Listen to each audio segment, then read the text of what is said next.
Hi dear students, welcome back to YG Circle. ಈ ಒಂದು ವಿಡಿಯೋದಲ್ಲಿ ನಾವು ಫಸ್ಟ್ ಫ್ಲೈಟ್ ನಲ್ಲಿರ್ತಕ್ಕಂತಹ ಎಲ್ಲ ಪೋಯಂಗಳ ಸಮರಿಯನ್ನ ನೋಡ್ತಾ ಇದ್ದೇವೆ. ನಿಮ್ಮ ಎಕ್ಸಾಮ್ ದೃಷ್ಟಿಯಿಂದ ಈ ಒಂದು ವಿಡಿಯೋ ಬಹಳ ಮಹತ್ವಪೂರ್ಣವಾದಾಗಿರುತ್ತೆ. ಯಾಕೆಂದ್ರೆ 3 ಅಥವಾ 4 ಮಾರ್ಕ್ಸ್ಗೆ ಬರ್ತಕ್ಕಂತಹ ಕ್ವಶನ್ಸ್ಗಳು ಪೋಯಮ್ ಅಲ್ಲಿ ಏನ್ ಬಂದಿರ್ತವೋ ಅವುಗಳಿಗೆ ನೀವು ಆನ್ಸರ್ ಮಾಡಲಿಕ್ಕೆ ಈ ಒಂದು ವಿಡಿಯೋ ತುಂಬಾನೇ ಹೆಲ್ಪ್ ಮಾಡುತ್ತೆ. ಎಲ್ಲ ಪೋಯಂಗಳ ಸಮರಿಯನ್ನ ಮತ್ತು ಪಾಯಿಂಟ್ಸ್ಗಳನ್ನ ನೋಡ್ತಾ ಹೋಗೋಣ.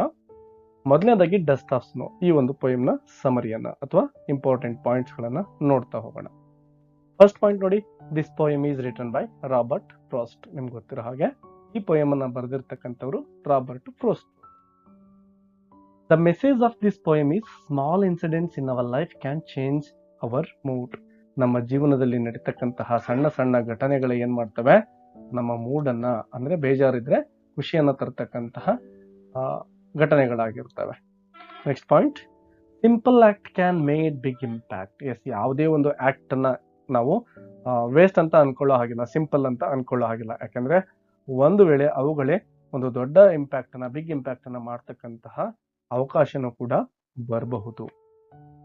Everything and every small incident in our life are also important. ನಮ್ಮ ಜೀವನದಲ್ಲಿ ನಡೀತಕ್ಕಂತಹ ಯಾವುದೇ ಸಣ್ಣ ಘಟನೆ ಇದ್ರೂ ಕೂಡ ಇಂಪಾರ್ಟೆಂಟ್ ಆಗಿರ್ತವೆ, ಬಹಳ ಮಹತ್ವಪೂರ್ಣವಾಗಿರ್ತವೆ. The poet was going somewhere in a snowy morning. ಯಾವುದೋ ಒಂದು ದಿನ ನಮ್ಮ ಪೋಯೆಟ್ ಸ್ನೋಯಿ ಅಂದ್ರೆ ಹಿಮ ಬೀಳ್ತಕ್ಕಂತಹ ಟೈಮಲ್ಲಿ ಹೊರಗಡೆ ಹೋಗ್ತಾ ಇದ್ದಾರೆ, ಎಲ್ಲಿಗೋ ನಡ್ಕೊಂಡು ಹೋಗ್ತಾ ಇದ್ದಾರೆ.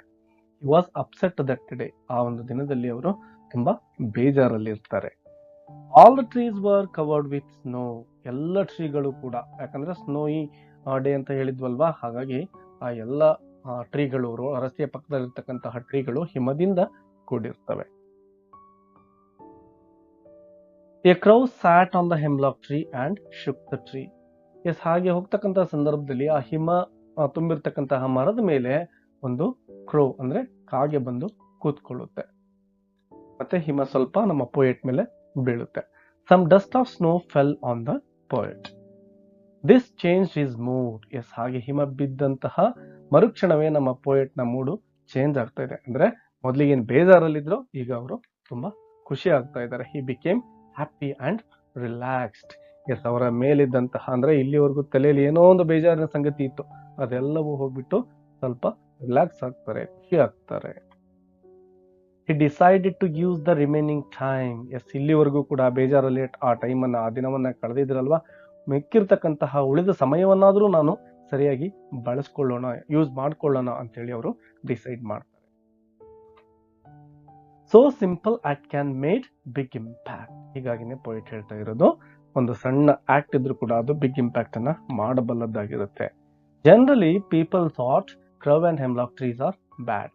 ಎಸ್, ಕಾಮನ್ ಆಗಿ ಜನಗಳು ಏನ್ ಥಿಂಕ್ ಮಾಡ್ತಾರೆ, ಈ ಒಂದು ಹೆಮ್ಲಾಕ್ ಟ್ರೀ ಅಂದ್ರೆ that is a poison tree ಅಲ್ವಾ, ವಿಷದ ಮರ, ಹಾಗಾಗಿ that is a negative thing ಅಂತೇಳಿ ವಿಚಾರ ಮಾಡ್ತಾರೆ. ಅದರ ಜೊತೆಗೆ ಕ್ರೌನು ಅಷ್ಟೇನೆ, ಕಾಗೇನು ಕೂಡ ನೆಗೆಟಿವ್ ಆಗಿನೇ ಥಿಂಕ್ ಮಾಡ್ತಾರೆ. ಆದ್ರೆ but here they help the poet. ಇಲ್ಲಿ ಬೇಜಾರಲ್ಲಿದ್ದಂತಹ ನಮ್ಮ ಪೋಯೆಟ್ಗೆ ಖುಷಿಯನ್ನು ತಂದು ಕೊಟ್ಟಿದ್ದಂತಹವೇ ಆ ಒಂದು ನೆಗೆಟಿವ್ ಥಿಂಗ್ಸ್ ಅಂತ ಈ ಜನ ಏನ್ ಕನ್ಸಿಡರ್ ಮಾಡ್ತಾರೋ ಅವು ಆಗಿರ್ತವೆ. Second poem, fire and ice. This poem is written by Robert Frost. Yes, same point, Robert Frost ಅವರೇ ಈ ಒಂದು ಪೋಯಮ್ ಅನ್ನು ಕೂಡ ಬರೆದಿದ್ದಾರೆ. The poet refers to 2 predictions of how the world will end. ಇಲ್ಲಿ ನಮ್ಮ ಪೋಯೆಟ್ ಹೇಳ್ತಾ ಇರ್ತಕ್ಕಂಥದ್ದು, ಈ ಜಗತ್ತು ಯಾವ ರೀತಿ ಎಂಡ್ ಆಗುತ್ತೆ ಅನ್ನೋದ್ರ ಬಗ್ಗೆ 2 ಪ್ರೆಡಿಕ್ಷನ್ಸ್. ಪ್ರೆಡಿಕ್ಷನ್ ಅಂದ್ರೆ ಭವಿಷ್ಯವನ್ನ ನುಡಿಯೋದು. ಸೊ ಯಾವ ರೀತಿ ಜಗತ್ತು ಎಂಡ್ ಆಗಬಹುದು ಅಂತೇಳಿ 2 ಭವಿಷ್ಯಗಳನ್ನ ಅವರು ನುಡಿತಾ ಇದ್ದಾರೆ. ಮೊದಲನೇದಾಗಿ, some say it will end in fire. ಕೆಲವೊಂದಿಷ್ಟು ಜನರನ್ನ ಕೇಳಿದ್ರೆ ಜಗತ್ತು ಹೇಗೆ ಎಂಡ್ ಆಗುತ್ತೆ ಅಂತ ಕೇಳಿದ್ರೆ ಅವರ ಉತ್ತರ ಏನಾಗಿರುತ್ತೆ ಅಂದ್ರೆ, ಅವ್ರು ಹೇಳ್ತಾರೆ ಈ ಜಗತ್ತು ಎಂಡ್ ಆಗೋದು ಫೈರ್ ಇಂದ, ಅಂದ್ರೆ ಬೆಂಕಿಯಿಂದ ಅಂತೇಳಿ ಒಂದ್ ಸ್ವಲ್ಪ ಜನ ಹೇಳ್ತಾರೆ. The poet also supported this idea. ನಮ್ಮ ಪೋಯೆಟ್ ಸಹ ಈ ಒಂದು ಪಾಯಿಂಟ್ ಅನ್ನೇ ಸಪೋರ್ಟ್ ಮಾಡ್ತಾ ಇದ್ದಾರೆ. Others say it will end in ice. Yes, ಇನ್ನೊಂದ್ ಸ್ವಲ್ಪ ಜನ ಅವ್ರೇನ್ ಹೇಳ್ತಾರೆ, ಈ ಜಗತ್ತು ಐಸ್ ಇಂದ ಎಂಡ್ ಆಗುತ್ತೆ. ಸ್ವಲ್ಪ ಜನ ಬೆಂಕಿ ಅಂತ ಹೇಳಿದ್ರು, ಇನ್ನೊಂದ್ ಸ್ವಲ್ಪ ಜನ ಐಸ್. ಅಂದ್ರೆ 2 ಡಿಫರೆಂಟ್ ಒಪಿನಿಯನ್ಸ್ ಅನ್ನ ನಾವು ಇಲ್ಲಿ ನೋಡ್ತಾ ಇದ್ದೇವೆ. According to the poet, fire means desire or greed. Yes, ನೋಡಿ, ಫೈರ್ ಅಂದ್ರೆ ಇಲ್ಲಿ ಡೈರೆಕ್ಟ್ ಆಗಿ ಫೈರ್ ಅಲ್ಲ, ನಮ್ಮ ಪೋಯೆಟ್ ಸಿಂಬಾಲಿಕ್ ಆಗಿ ಬಳಸಿದ್ದಾರೆ. ಹಾಗಾದ್ರೆ ಫೈರ್ ಅಂದ್ರೆ ಏನೋ, ಡಿಸೈರ್ ಆರ್ ಗ್ರೀಡ್. ಡಿಸೈರ್ ಅಂದ್ರೆ ದುರಾಸೆ ಅಂತೇಳಿ, ಗ್ರೀಡ್ ಸೇಮ್ ಮೀನಿಂಗ್ ಅನ್ನ ಕೊಡ್ತಕ್ಕಂತಹ ಪದ. According to the poet, ice means hatred or coldness. Yes, ಇನ್ನು ಫೈರ್ ಅನ್ನ ಡಿಸೈರ್ಗೆ ಹೋಲಿಸಿದ್ರು, ಅದರ ಜೊತೆಗೆ ಐಸ್ ಅನ್ನ ಹೇಟ್ರೆಡ್ ಅಥವಾ ಕೋಲ್ಡ್ ನೇಚರ್, ಕೋಲ್ಡ್ನೆಸ್ಗೆ ಕಂಪೇರ್ ಮಾಡ್ತಾ ಇದ್ದಾರೆ. ಹೇಟ್ರೆಡ್ ಅಂದ್ರೆ ದ್ವೇಷ, ಒಬ್ಬರನ್ನೊಬ್ರು ದ್ವೇಷ ಮಾಡತಕ್ಕಂಥದ್ದು. ಈಗ ಜಗತ್ತಲ್ಲಿ ನಾವು ನೋಡ್ತೇವೆ, ಎಷ್ಟೋ ದೇಶಗಳು ಪರಸ್ಪರ ದ್ವೇಷವನ್ನ ಸಾಧಿಸ್ತವೆ, ಯುದ್ಧವನ್ನ ಮಾಡ್ತವೆ. ಆ ಯುದ್ಧಗಳಲ್ಲಿ ಎಷ್ಟೋ ಜನ ಸತ್ತು ಹೋಗ್ತಾರಲ್ವಾ. So the greed and hatred nature of a person are very dangerous. ಈ ದುರಾಸೆ ಇರ್ಬೋದು ಮತ್ತೆ ದ್ವೇಷ ಇರ್ಬೋದು, ಇವೇ ಜಗತ್ತಿನ ನಾಶಕ್ಕೆ ಕಾರಣ ಆಗ್ತವೆ. ಯಾಕಂದ್ರೆ ಜನಗಳು ಒಬ್ಬರ ಮೇಲೆ ಒಬ್ಬರು ದ್ವೇಷವನ್ನ ಸಾಧಿಸ್ತಾರೆ ಅಥವಾ ಯಾವುದೋ ಒಂದು ಅಪಾಯವನ್ನ ತಂದಿಡ್ತಾರೆ. ಹಾಗಾಗಿನೇ ಪೋಯಿಟ್ಲಿ ಫೈರ್ ಅಂಡ್ ಐಸ್ ಗಳೇ ಜಗತ್ತಿನ ನಾಶಕ್ಕೆ ಕಾರಣ ಅಂತ ಹೇಳಿ ಹೇಳ್ತಾ ಇದ್ದಾರೆ. They can destroy the world. Yes, ಇನ್ನು ಥರ್ಡ್ ಪೋಯಮ್ ಅನ್ನ ಡಿಸ್ಕಷನ್ ಮಾಡೋಣ. Tiger in the zoo. This poem contrasts the life of a tiger when it is in its natural habitat and when it is imprisoned in a zoo. Yes, poetry to contrast. Contrast ಅಂದ್ರೆ ಭಿನ್ನವಾಗಿರ್ತಕ್ಕಂತಹ ಒಂದು ಜೀವನವನ್ನ, ಯಾರ ಜೀವನ? ಟೈಗರ್ನ ಜೀವನದ ಬಗ್ಗೆ ಹೇಳ್ತಾ ಇದ್ದಾರೆ. ಯಾವ ರೀತಿ ಆ ಟೈಗರ್ ಜೀವನ ಭಿನ್ನ ಆಗಿರುತ್ತೆ? ಮೊದಲನೇದಾಗಿ ಅದು ನ್ಯಾಚುರಲ್ ಆಗಿರ್ತಕ್ಕಂಥ ಹ್ಯಾಬಿಟಟ್ ಅಂದ್ರೆ ಫಾರೆಸ್ಟ್ ಅಲ್ಲಿ ಇದ್ರೆ ಅದ್ರ ಜೀವನ ಹೇಗಿರ್ತಾ ಇತ್ತು. ಮತ್ತೆ ಈಗ ಏನ್ ಇಂಪ್ರಿಸನ್ ಅಂದ್ರೆ ಜೈಲಲ್ಲಿ ಇದೆ. ಜೈಲು ಅಂದ್ರೆ ಇಲ್ಲಿ ಆ ಕೇಜ್ ಒಳಗಡೆ ಹಾಕಿದ್ದೀವಿ, ಜೂದ್ ಒಳಗಡೆ ಅಲ್ವಾ. ಸೊ ಈ ಎರಡು ಡಿಫ್ರೆಂಟ್ ಸಿಚುವೇಶನ್ ನಲ್ಲಿ ಆ ಒಂದು ಟೈಗರ್ ನ ಕಂಡೀಷನ್ ಹೇಗಿರುತ್ತೆ ಅನ್ನೋದನ್ನ ಪೋಯಟ್ ಡಿಸ್ಕಷನ್ ಮಾಡ್ತಿದ್ದಾರೆ. On a starry night the poet sees a tiger in a zoo. Yes, ಒಂದು ಸ್ಟಾರಿ ನೈಟ್ ಅಂದ್ರೆ ನಕ್ಷತ್ರಗಳು ಪಳ ಪಳ ಹೊಳಿತಾ ಇದ್ದಾವೆ. ಆ ಟೈಮಲ್ಲಿ ನಮ್ಮ ಪೋಯಟ್ ಜೂದಲ್ಲಿರ್ತಕ್ಕಂತಹ ಟೈಗರ್ ಅನ್ನ ನೋಡ್ತಾರೆ. The tiger moves slowly up and down in his cage. Yes, ಹಾಗೆ ಪೋಯಟ್ ನೋಡ್ತಾ ಇರ್ತಕ್ಕಂತಹ ಸಂದರ್ಭದಲ್ಲಿನೇ ಆ ಟೈಗರ್ ಏನ್ ಮಾಡ್ತಾ ಇದೆ ಅಂದ್ರೆ ಆ ಕಡೆ ಈ ಕಡೆ ಆ ಕೇಜ್ ಒಳಗಡೆನೆ ಸುಮ್ನೆ ತಿರುಗಾಡ್ತಾ ಇದೆ. He is angry but quiet in his cage. Yes, ಹಾಗೆ ತಿರುಗಾಡ್ತಕ್ಕಂತಹ ಟೈಗರ್ ತುಂಬಾ ಭಯಂಕರವಾದಂತಹ ಕೋಪವನ್ನು ಹೊಂದಿದೆ. ಬಟ್ ಆ ಕೋಪವನ್ನು ವ್ಯಕ್ತಪಡಿಸ್ಲಿಕ್ಕೆ ಸಾಧ್ಯ ಆಗುದಿಲ್ಲ. ಹಾಗಾಗಿ ಅದು ಏನ್ ಮಾಡ್ತಾ ಇದೆ? ಕ್ವಯಟ್ ಇನ್ ಹಿಸ್ ಕೇಜ್, ಶಾಂತವಾಗಿನೇ ಸೈಲೆಂಟ್ ಆಗಿನೇ ಆ ಕೇಜ್ ಒಳಗಡೆ ಇದೆ. He should have been moving quietly in the shadows near some water hole for a plump deer to hunt. ಒಂದು ವೇಳೆ ಇದೇ ಟೈಗರ್ ಫಾರೆಸ್ಟ್ ಒಳಗಡೆ ಇದ್ದಿದ್ರೆ ಏನ್ ಮಾಡ್ತಾ ಇತ್ತು? ಎಲ್ಲೋ ಒಂದು ಕಡೆ ಶಾಡೋಸ್ ಅಂದ್ರೆ ಆ ಪೊದೆಗಳು ಏನ್ ಬೆಳೆದಿರ್ತವೆ ಅದರ ಒಂದು ಶಾಡೋಸ್ ಅಲ್ಲಿ ಹೊಂಚು ಹಾಕಿ ಕುಳಿತುಕೊಂಡಿರ್ತಾ ಇತ್ತು. ಯಾರಿಗಾಗಿ ಹೊಂಚು ಹಾಕ್ತಾ ಇತ್ತಪ್ಪ ಅಂದ್ರೆ ಪ್ಲಂಪ್ ಡೀರ್. ಪ್ಲಂಪ್ ಅಂದ್ರೆ ಕೊಬ್ಬಿರ್ತಕ್ಕಂತಹ ಫ್ಯಾಟ್ ಆಗಿರ್ತಕ್ಕಂತಹ ಒಂದು ಡೀರ್ ಅಲ್ಲಿ ನೀರು ಕುಡಿಲಿಕ್ಕೆ ಅಂತ ಹೇಳಿ ಆ ಒಂದು ವಾಟರ್ ಹೋಲ್ ಬಳಿಗೆ ಬಂದ್ರೆ ಅದನ್ನ ಬೇಟೆ ಆಡೋಣ ಅಂತ ಹೇಳಿ ಹೊಂಚು ಹಾಕಿ ಈ ಒಂದು ಟೈಗರ್ ಆ ಕಾಡಲ್ಲಿ ಕೂತ್ಕೊಂಡಿರ್ತಾ ಇತ್ತು. ಬಟ್ ಈಗ ಕಂಡೀಷನ್ ಡಿಫ್ರೆಂಟ್ ಇದೆ. ಯಾಕೆಂದ್ರೆ ಅದು ಜೂದ್ ಒಳಗಡೆ ಇರ್ತಕ್ಕಂತಹ ಒಂದು ಕಾಂಕ್ರೀಟ್ ಸೆಲ್ ಒಳಗಡೆ ಇದೆ. He should have been roaming near the village. Yes, ಇನ್ನೂ ಒಂದು ಪಾಯಿಂಟ್ ಅನ್ನ ಪೋಯಿಟ್ ಹೇಳ್ತಾ ಇದ್ದಾರೆ. ಆ ಕೇಜ್ ಅಲ್ಲಿ ಇರ್ತಕ್ಕಂತಹ ಟೈಗರ್ ಒಂದು ವೇಳೆ ಆಚೆ ಇದ್ದಿದ್ರೆ ಯಾವುದೋ ಒಂದು ಹಳ್ಳಿಯ ಬಾರ್ಡರ್ ಅಲ್ಲಿ ತಿರುಗಾಡ್ತಾ ಇತ್ತು. ರೋಮಿಂಗ್ ಅಂದ್ರೆ ಅಲೆದಾಡೋದು, ತಿರುಗಾಡೋದು ಅಂತೇಳಿ. ಹೀಗೆ ಆ ಒಂದು ಹಳ್ಳಿ ಅಂಚಿನಲ್ಲಿ ತಿರುಗಾಡ್ತಕ್ಕಂತಹ ಟೈಗರ್ ಯಾವ ರೀತಿ ಇರ್ತಾ ಇತ್ತು? He should have been terrified the villagers with his roaring. Yes, ಹಾಗೆ ತಿರುಗಾಡ್ತಕ್ಕಂತಹ ಸಂದರ್ಭದಲ್ಲಿ ಆ ಹಳ್ಳಿಗರು ಆ ಒಂದು ರೋರಿಂಗ್ ಅನ್ನ ಗರ್ಜಿಸ್ತಾ ಇತ್ತಲ್ವಾ ಹುಲಿ, ಅದನ್ನ ನೋಡ್ಬಿಟ್ಟು ಟೆರಿಫೈಡ್, ಭಯಭೀತರಾಗ್ತಾ ಇದ್ರು. But sadly he is locked behind the bars in a concrete cell. Yes, ಬೇಜಾರಿನ ಸಂಗತಿ ಏನಪ್ಪಾ ಅಂದ್ರೆ, ಸ್ಯಾಡ್ಲಿ ಮೀನ್ಸ್ ಬೇಜಾರಾಗಿರ್ತಕ್ಕಂಥ ಒಂದು ಸಂಗತಿ ಯಾವ್ದಪ್ಪ ಅಂದ್ರೆ ಆ ಒಂದು ಟೈಗರ್ ಈಗ ಲಾಕ್ ಆಗಿದೆ. ಎಲ್ಲಿ ಲಾಕ್ ಆಗಿದೆ? Behind the bars in a concrete cell. Concrete ಸೆಲ್ಲಿನ ಒಳಗಡೆ ಲಾಕ್ ಆಗಿಬಿಟ್ಟಿದೆ. He does not take any notice of the visitors. ಎಷ್ಟೋ ಜನ ಒಂದು ಟೈಗರ್ ಅನ್ನ ನೋಡ್ಲಿಕ್ಕೆ ಝೂಗೆ ಬಂದಿರ್ತಾರೆ, ಬೇರೆ ಪ್ರಾಣಿಗಳನ್ನ ನೋಡ್ಕೊಂಡು ಹೋಗಕ್ಕೆ ಬಂದಿರ್ತಾರೆ. ಅದ್ರ ಜೊತೆಗೆ ಈ ಟೈಗರ್ ನೋಡ್ಲಿಕ್ಕೆ ಅಂತೇಳಿ ಬಂದು ನಿಂತ್ಕೊಂಡಿರ್ತಾರೆ. ಬಟ್ ಅದರ ಯಾವುದೇ ಒಂದು ಗಮನವನ್ನ ಆ ಒಂದು ವಿಸಿಟರ್ಸ್ ಮೇಲೆ ಈ ಟೈಗರ್ ಕೊಡೋದಿಲ್ಲ. He is looking at the brilliant stars with his brilliant eyes. Yes, ಸುಮ್ಮನೆ ಆ ಬ್ರಿಲಿಯಂಟ್ ಸ್ಟಾರ್ಸ್ ಏನು ಆಕಾಶದಲ್ಲಿ ಹೊಳಿತಾ ಇದ್ವು ಅಲ್ವಾ, ಸ್ಟಾರ್ಸ್, ಅವುಗಳನ್ನೇ ನೋಡ್ತಾ ನೋಡ್ತಾ ಟೈಮ್ ಅನ್ನ ಆ ಟೈಗರ್ ಕಳೀತಾ ಇದೆ. He is no longer free. Yes, ಅದಕ್ಕೆ ಒಂದೇ ಒಂದು ಚಿಂತೆ ಯಾವ್ದಪ್ಪ ಅಂದ್ರೆ ಫ್ರೀಡಮ್ ಅಂತಕ್ಕಂಥದ್ದನ್ನ ಕಿತ್ಕೊಂಡ್ ಬಿಟ್ಟಿದೀವಿ. He is no longer free. He can't move to the forest. Yes, ಅದರ ಒಂದು ನ್ಯಾಚುರಲ್ ಆಗಿರ್ತಕ್ಕಂತಹ ಫಾರೆಸ್ಟ್ ಏನಿದೇನೋ ಅಲ್ಲಿಗೆ ತನ್ನ ಮನೆ, ಅದು ಆ ಫಾರೆಸ್ಟ್ ಅಂತಕ್ಕಂಥದ್ದು ಟೈಗರ್ನ ನಿಜವಾದ ಮನೆ ಆಗಿರುತ್ತೆ. ಅಲ್ಲಿಗೆ ಹೋಗ್ಲಿಕ್ಕೆ ಸಾಧ್ಯವೇ ಇಲ್ಲದಂತಹ ಪರಿಸ್ಥಿತಿ ಅದಕ್ಕಿದೆ. So he is very sad. Yes, ಹಾಗಾಗಿನೇ ಆ ಒಂದು ಟೈಗರ್ಗೆ ತುಂಬಾ ಬೇಜಾರು ಆಗಿರುತ್ತೆ. ತುಂಬಾ ಒಂದು ಹತಾಶೆಯಲ್ಲಿ ಆ ಟೈಗರ್ ಆ ಒಂದು ಪಂಜರದ ಒಳಗಡೆ, ಕೇಜ್ ಒಳಗಡೆ ಕೂತ್ಕೊಂಡಿರುತ್ತೆ. Next poem, how to tell wild animals. This poem is written by the poet Caroline Wells. Poet ಯಾರಲ್ಲಿ? Caroline Wells ರವರು. This is a humorous poem. ಏನ್ humorous poem ಅಂದ್ರೆ ಫನ್ನಿ ಆಗಿರ್ತಕ್ಕಂತಹ, ತಮಾಷೆಯಿಂದ ಕೂಡಿರ್ತಕ್ಕಂತಹ poem ಇದಾಗಿದೆ. It suggests us some ways to identify the wild animals.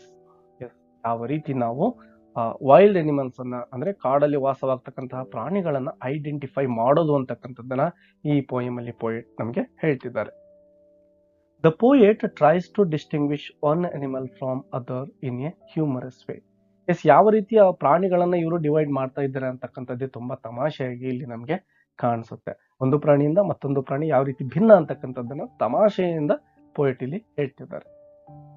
According to poet, if a large and tawny yellowish brown animal roars at you and you will die out of fear, then it is an Asian lion. Yes, ಹಾಗೆ ಕಾಡಲ್ಲಿ ಹೋಗ್ತಾ ಇರಬೇಕಾದ್ರೆ ನಿಮಗೆ ಒಂದು large and ಟಾನಿ, ತುಂಬಾ ದೊಡ್ಡದಾಗಿರ್ತಕ್ಕಂತಹ ಯೆಲ್ಲೋವಿಶ್ ಕಲರ್ನ ಒಂದು animal ನಿಮ್ಮ ಎದುರುಗಡೆ ಬರುತ್ತೆ. ರೋರ್ಸ್ ಎಟ್ ಯು, ಅದು ಗರ್ಜನೆ ಮಾಡುತ್ತೆ. ಆ ಗರ್ಜನೆಯನ್ನ ಕೇಳಿನೇ ನೀವೇನ್ ಮಾಡ್ತೀರಿ? You will die out of fear. ಆ ಗರ್ಜನೆಯನ್ನ ಕೇಳೇ ಭಯದಿಂದ ನೀವು ಸತ್ತು ಹೋಗ್ಬಿಡ್ತೀರ. ಸೊ ಒಂದು ವೇಳೆ ನೀವು ಈ ರೀತಿ ಸತ್ತಿದ್ದೆ ಆದ್ರೆ ಭಯದಿಂದ, ಆ ಪ್ರಾಣಿ ಯಾವ್ದಾಗಿರುತ್ತೆ? It is an Asian lion. ಅದೇ ಏಷಿಯನ್ ಲಯನ್ ಆಗಿರುತ್ತೆ. ಸೊ ಈ ರೀತಿಯಾಗಿ ಏಷಿಯನ್ ಲಯನ್ ಅನ್ನ ಯಾವ ರೀತಿ ಐಡೆಂಟಿಫೈ ಮಾಡಬಹುದು ಅಂತಕ್ಕಂಥದ್ದನ್ನ ಪೋಯೆಟ್ ಇಲ್ಲಿ ಹೇಳ್ತಾ ಇದ್ದಾರೆ. ಇನ್ನು ನೆಕ್ಸ್ಟ್ ಅನಿಮಲ್ ನೋಡೋಣ. Wild roaming, if we come across a wild beast with yellow skin and black stripes, if he starts eating you, then it is a Bengal tiger. Yes, roaming ಮೊದಲಿಗೆ ಹೇಳಿದಾಗ roaming already ಹೇಳಿದ್ದೆ ಅಲ್ವಾ. Roaming ಅಂದ್ರೆ ತಿರುಗಾಡೋದು.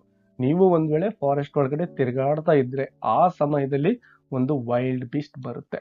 ನೋಡ್ಲಿಕ್ಕೆ ಹೇಗಿರುತ್ತೆ ನೋಡಿ, yellow skin ಇರುತ್ತೆ, ಮತ್ತೆ ಆ ಯೆಲ್ಲೋ ಸ್ಕಿನ್ ಮೇಲೆ ಬ್ಲಾಕ್ ಸ್ಟ್ರೈಪ್ಸ್ ಅಂದ್ರೆ ಕಪ್ಪು ಪಟ್ಟಿಗಳಿರ್ತವೆ. ಆ ಪ್ರಾಣಿ ಇದ್ದಕ್ಕಿದ್ದಂಗೆ ನಿಮ್ಮನ್ನ ನೋಡಿದ ತಕ್ಷಣನೇ ನಿಮ್ಮನ್ನ ಏನ್ ಮಾಡುತ್ತೆ? ಸ್ಟಾರ್ಟ್ಸ್ ಈಟಿಂಗ್ ಯು, ನಿಮ್ಮನ್ನ ತಿನ್ಲಿಕ್ಕೆ ಸ್ಟಾರ್ಟ್ ಮಾಡುತ್ತೆ. Then it is a Bengal tiger. ಆಗ ನೀವು ತಿಳ್ಕೋಬೇಕು ಅದು ಟೈಗರ್, ಬೆಂಗಾಲ್ ಟೈಗರ್ ಅಂತೇಳಿ ನೀವು ಅರ್ಥ ಮಾಡ್ಕೋಬೇಕು. ಈ ರೀತಿ ನೀವು ಟೈಗರ್ ಅನ್ನ ಗುರುತಿಸಬಹುದು ಅಂತೇಳಿ ಪೋಯೆಟ್ ಹೇಳ್ತಿದ್ದಾರೆ. ಇನ್ನು ನೆಕ್ಸ್ಟ್ ಅನಿಮಲ್ ಯಾವುದು? You might see an animal with small spots on his skin. He will jump at you, then you will know it is a leopard. Yes, ಇದಕ್ಕಿದ್ದ ಹಾಗೇನೆ ಒಂದು ಪ್ರಾಣಿಯನ್ನ ನೀವು ನೋಡ್ತೀರಿ, ಅದರ ಮೇಲೆ ಏನಿರುತ್ತೆ? ಆ ಸ್ಪಾಟ್ಗಳಿರ್ತವೆ, ಅಂದ್ರೆ ಕಪ್ಪು ಕಪ್ಪು ಸ್ಪಾಟ್ಗಳನ್ನ ನೀವು ನೋಡ್ಬಹುದು. He will jump at you. Yes, ಆ ಪ್ರಾಣಿ ಏನ್ ಮಾಡುತ್ತೆ? ನಿಮ್ಮ ಮೇಲೆ ಜಂಪ್ ಮಾಡುತ್ತೆ. ಜಂಪ್ ಅಂಡ್ ಜಂಪ್ ಅಗೇನ್ ನಿಮ್ಮ ಮೇಲೆ ಪ್ರತಿ ಸಲ ನೆಗೆದು ಬೀಳ್ತಾ ಇರುತ್ತೆ. Then you will know it is a leopard. ಆ ರೀತಿ ಹಾರಿ ನಿಮ್ಮ ಮೇಲೆ ಬೀಳ್ತಾ ಇದ್ದಂತಹ ಪ್ರಾಣಿ ಬೇರೆ ಯಾವುದು ಅಲ್ಲ, ಅದೇ ಲೆಪರ್ಡ್ ಆಗಿರುತ್ತೆ. The poet also tells us to identify a bear from his friendly tight hug to kill its victim. Yes, ಒಂದು ಪ್ರಾಣಿಯ ಪರಿಚಯವನ್ನ ಇಲ್ಲಿ ಪೋಯಿಟ್ ಮಾಡ್ತಾ ಇದ್ದಾರೆ. ಏನಂತ ನೋಡಿ, ಆ ಬೇರ್ ಬಗ್ಗೆ.